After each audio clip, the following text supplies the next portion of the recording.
Hey guys, I'm Angel here, and welcome back to part 2 of my top 10 iconic superhero cities video.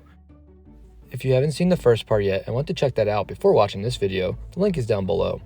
I usually don't take this long to make a follow-up video, but there were some other videos I wanted to get out first. I have a ton of videos in the production pipeline, but they all take me longer than I would like. Part 1 we left off on the Golden City of Wakanda, and to start off part 2, we will be resuming with another Marvel monarchical metropolis. Now without further ado, let's dive back into the list. At number 5, we have Asgard. Asgard is one of the 9 Norse realms. It is the realm in which the gods live.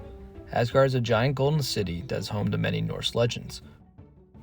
We will be focusing on the Marvel Comics version of Asgard for the purpose of this video. Asgard contains many iconic Marvel characters, such as Odin, Loki, Heimdall, Sif, Enchantress, the Executioner, and of course, Thor. Thor is one of the more famous Marvel characters, especially now as he's in a golden era as his popularity is at an all-time high with the success of the MCU. Former success. Asgard was introduced into Marvel Comics in Journey into Mystery issue number 85, just 2 issues after Thor's debut. One of the more notable aspects of Asgard is that it has the most iconic rainbow road outside of Mario Kart. This rainbow bridge is referred to as the Bifrost, and it can transport you to anywhere in the 9 realms. The Bifrost is guarded by Thor's good friend Heimdall.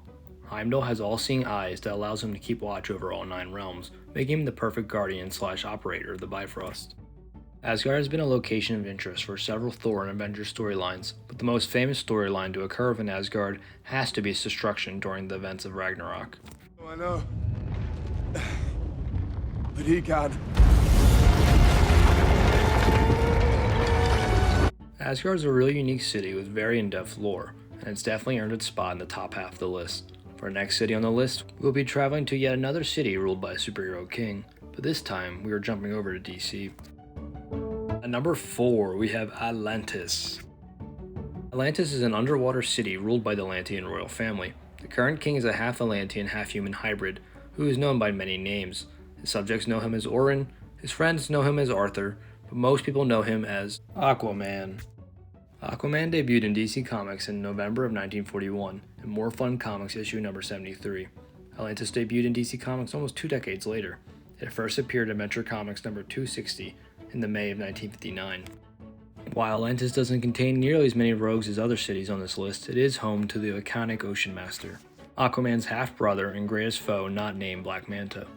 Usually when this isolated underwater nation becomes more involved with the larger world of DC, it's because Ocean Master seized control of Atlantis and declared war on the surface world.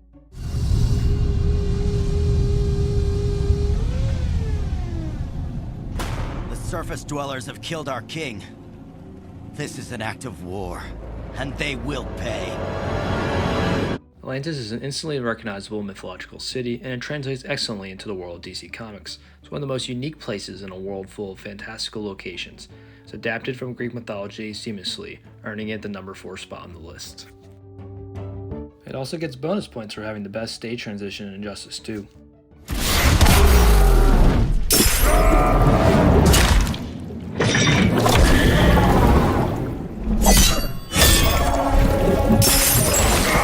The next comic book city on our list was also inspired by Greek mythology. At number 3, we have Themyscira. Themyscira is a city-state comprised of only women. It is located on a hidden island that is commonly referred to as Paradise Island. The women who live here are members of a warrior race known as the Amazons. While some Amazons are more notable than others, such as Antiope, Artemis, and Queen Hippolyta, although there's really only one Amazonian integral to the world of DC Comics. This Amazonian, of course, is Princess Diana, more famously known as Wonder Woman. Wonder Woman is easily one of DC's biggest characters, as she, along with the other DC Titans, Batman and Superman, make up DC's triumvirate, more commonly referred to as the Big Three, or the Trinity. Wonder Woman first debuted in All-Star Comics issue number 8 in 1941, the same issue as Paradise Island debuted. One of the more notable events to occur on Themyscira was the arrival of soldier Steve Trevor. His happening on the island forever changed the course of Diana's life. The news of the war engulfing the world spurred Wonder Woman to leave her home for the first time and embark on her quest to save man's world, which is what the Amazons called the outside world, from itself. Once we cross, we will never be able to return. I will be alone. No, Diana, you won't. We're in this together. All right?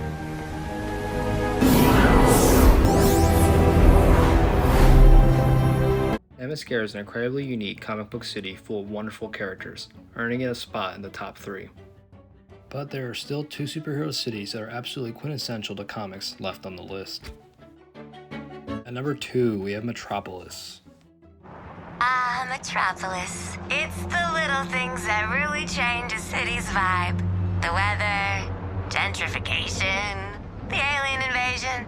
And that was 10 seconds too many of Suicide Squad Kill the Justice League. I'm sorry for all those who wasted their money pre-ordering that garbage game. I would go on a rant about how terrible the game is, but this video is not the place for it. One thing that Suicide Squad Kill the Justice League got right, I mean like the only thing, is that Metropolis is a hotspot for alien activity. This is due to the large population of the city and the fact that it harbors an alien guardian clad in red spandex. But Superman isn't the only notable denizen of Metropolis. We also have characters such as Lois Lane, Jimmy Olsen, Perry White, and Lex Luthor, who call Metropolis their home. Superman debuted in the now uber-famous Action Comics #1 in 1938, followed closely a year later by Metropolis, which debuted in the Action Comics series 15 issues later. Superman is one of the most iconic rogues galleries in all of comics, in addition to his arch-nemesis Lex Luthor. You also have the likes of General Zod, Brainiac, Mongol, Metallo, Toyman, Bizarro, Vandal Savage, Darkseid, and Doomsday. These villains frequently cause havoc for Superman and the residents of Metropolis. The most notable event to occur within Metropolis is probably the death of Superman.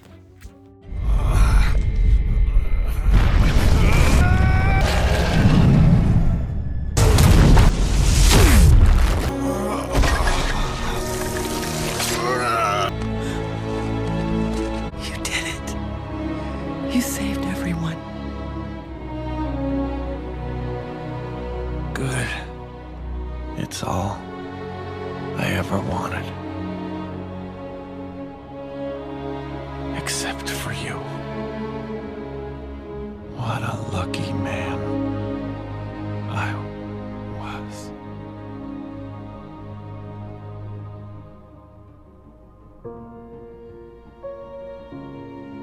The death of Superman was a monumental event that shook the comic book world, became the best-selling comic of 1992, and to this day has sold over 6 million copies, making it one of the best-selling comics of all time. It was even covered by the mainstream media back in the day, which was a rare event for a comic book. Can it be true? Superman will die November 18th at the hands of a villain named Doomsday? DC even had the restraint to have him remain dead for several months, to really allow the impact of his supposed death to sink in. There has been many adaptations of the storyline, including the infamous Batman v Superman film. Find him! Save Martha! Superman and his beloved Metropolis are probably the most synonymous with what people envision when you say superhero city, and there is a fair argument to be made for Metropolis to take the #1 spot. But there is one superhero city with so much personality to it, it's practically a character in of itself. At number 1, we have Gotham City.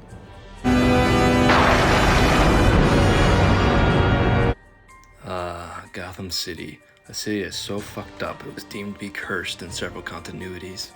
And it's no wonder why writers felt the need to do so. This city contains so many vile maniacs that it actually makes more sense that the city is cursed. And the hero has to deal with these depraved lunatics is none other than Batman himself, whose sanity is questionable at best. A point that many villains capitalize on as they strive to prove that Batman is no more sane than they are. What makes Batman such a good character is that no matter how much mental and physical abuse he sustains, he will not break. Batman's rogues gallery is so maniacally twisted that makes Spider-Man's most reprehensible villains look like campy ne'er-do-wells in comparison. Besides Abominable, the trait that most applies to Batman's rogue gallery is iconic, with renowned villains such as the Riddler, Penguin, Catwoman, Two-Face, Poison Ivy, Bane, Killer Croc, Ra's al Ghul, Mr. Freeze, Scarecrow, Harley Quinn, and of course, the Clown Prince of Crime himself, the Joker. It's not just the villains that are iconic in Gotham, the heroes are as well. In addition to Batman, you have the rest of the Bat family, such as Robin, all 4 of them, Batgirl, Batwoman, Huntress, Ace the Bat-Hound, and even a Bat-Cow. Yes, that's right, Bat-Cow is his thing. Though Gotham City has been Batman's home since its inception back in 1939, it wasn't until 1940 that the city would be given a name. The most notable event to occur to Gotham was probably No Man's Land. It's an all-time Batman story, and I highly recommend you read it if you haven't yet. No Man's Land is a story in which a major earthquake hits Gotham City and devastates it. The federal government evacuates the majority of the citizens of Gotham, and then blows the bridges and plants mines in the water and declares it a lawless no man land. Those who remain are mostly criminals, and carve up the city into territories, with the super criminals having the largest territories. Some of the GCPD, including Jim Gordon, stay behind to try and keep some semblance of order. The remnants of the GCPD, various gangs, and the super criminals of Gotham break out into all-out warfare as everyone tries to take over as much territory as possible. A loose adaptation of this story occurs in The Dark Knight Rises. Let the games begin!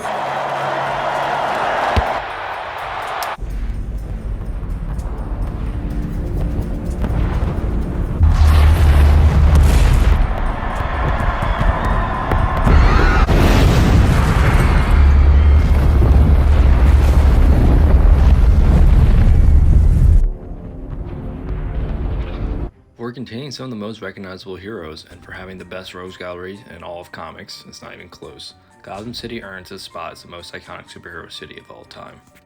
Do you agree with the list? Let me know down in the comments below. If you enjoyed the video, please give it a like, and if you're interested in watching more of my content, subscribe so you can stay up to date with all my latest releases. That's all I got for this video. This is Iron Mandrill, signing off. Have yourselves a super day.